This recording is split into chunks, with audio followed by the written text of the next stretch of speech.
Lakshmi Narayana Vidyaniketan Palappuram and Lakshmi Narayana junior school Ottapalam. Ottapalam reference library and ജനകീയ വായനശാലയുടെ നേതൃത്വത്തിൽ വായനപക്ഷാചരണവും പുതിയ പുസ്തകങ്ങളുടെ പ്രദർശനവും നടന്നു.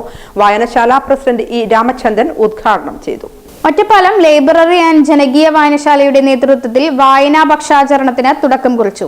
ഇന്നു മുതൽ ജൂലൈ 7 വരെ നടക്കുന്ന വായനാ പക്ഷാചരണത്തിന്റെ ഉദ്ഘാടനം റഫറൻസ് ലൈബ്രറി ആൻഡ് ജനകീയ വായനശാല പ്രസിഡന്റ് ഇ രാമചന്ദ്രൻ നിർവഹിച്ചു.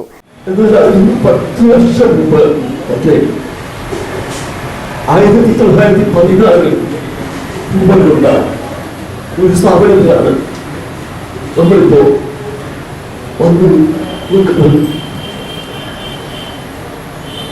130 കൊല്ലം പഴക്കമുള്ള ഒന്നാണ് നമ്മുടെ ഈ ലൈബ്രറി. എന്ന് വെച്ചാൽ കേരള സംസ്ഥാനത്ത് കേരള സംസ്ഥാനമില്ല, കൊച്ചി വരപ്പാടുള്ളത് ആ പ്രദേശത്തിന്റെ ഏറ്റവും ആദ്യത്തെ പുസ്തകാലയങ്ങളിൽ ഒന്നാണ് ഈ ലൈബ്രറി. സെക്രട്ടറി IM സതീശൻ അധ്യക്ഷത വഹിച്ചു.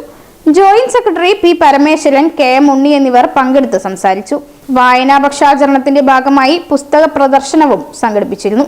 പരിപാടിയിൽ നിരവധി വായനക്കാർ പങ്കാളികളായി.